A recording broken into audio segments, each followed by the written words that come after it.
You guys ready? Yes. Okay, so you're walking down the street, and then after you see someone laying down, laying on the floor, and he's unconscious. Just like in Wembley. Just like no, that one she had a seizure. Okay. So you're walking down the street, you find someone unconscious on the floor. There's 1, 2, 3. There's 5 steps you need to go by.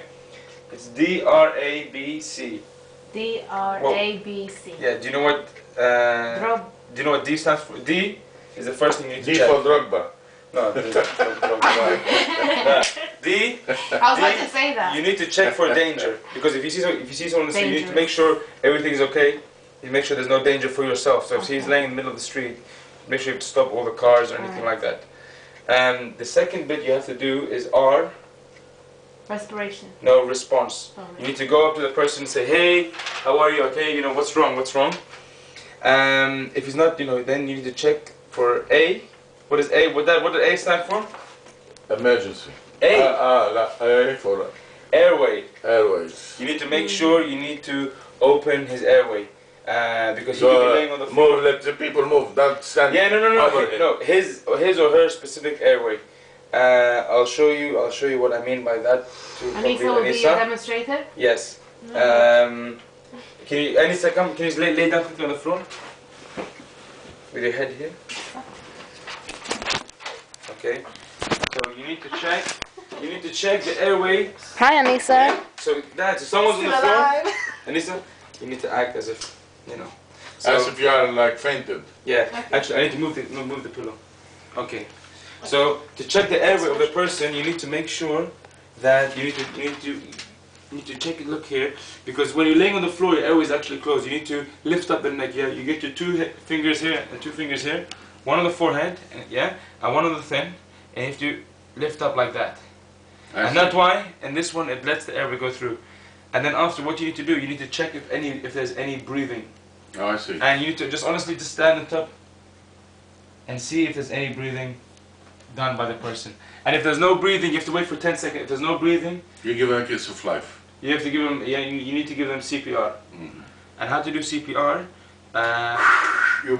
First of all, you need to blow the wind and the air. You need to put your hand like this. So you put your fingers like this. Yeah. And using this bit of the hand into the middle of the chest like this. Yeah. And you need to just push. I think 15 or 30 times. So you do 1, 2, 3, 4, 5, 6, 7, 8, 9, 10, 11, 12, 13, 14, 15. They say you need to do 30.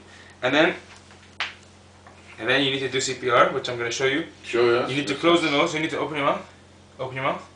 So you need to close the nose so you don't let any air go out. And then blow. 1. Sorry. 1 and then 2. And that's what you need to do.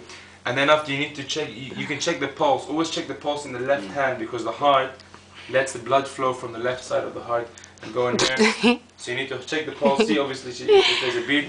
If the person's breathing, the only thing you can do is put them into a recovery position. The way you do that, you need to lift up this hand here, like that. You need to get this hand, put it across the face on this side, hold it here. You need to lift up this knee until here, put it down.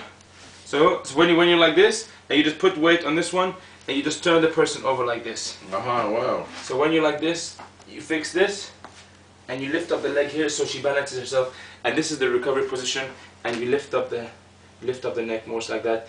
And that's what you need to do. You'll just leave them in that position until emergency comes. You can check here to see by the fingertip. If you squeeze it to see if there's blood. So if it turns white and then goes red again, that means there's sufficient blood flow to that part of the body. But this is the way you should do thingy. Thank you, Anissa. Okay. Thank you. Okay. Thank you. Okay, yalla, who's gonna? Yalla. Alright, is that it, bruv? يا حبيب قلبي سلامتك. معلش. الله يسلمك. So D is for danger. Danger. You see someone on the floor, you need to make sure the danger is okay. R is for response. Hello, can you hear me? And you have to tap him on the shoulder. Hello, and call for help. Because you need 2 people, 1 to call the emergency. A, to make sure that the person on the floor is breathing or not. And you listen over their thing for about 10 seconds. If you don't hear anything, And if you don't hear any breathing, then that's when you do CPR, and then you do CPR like that. 15 or 30 hits, 2 breathing into it. You know, make sure you close the nose to open the airway here. And that's how you do CPR. Thank you very much. Thank you very much, and Thank you. Bye bye. it was very nice for your demonstration, and thank you, Dad. Dad went to the gym today, by the way. How was the gym? Okay. Okay, Shaman. Thank you, Anissa. Thank you, Anissa. Thank you for being a very good sport. Thank you, and thank you guys. Thank you. So I now you guys are allowed to go and save lives now. Am I? Yes. I'm not a qualified first aider. No, you're not. Not yet. Not yet. Thanks for demonstration. And No problem. DRA. DRA. دالي وين رايح؟ ما بدك هاي لكم الأكل؟ ايه اوكي يسلم لي. يلا باي جايز. Thank you. باي داد. باي حبيبي باي.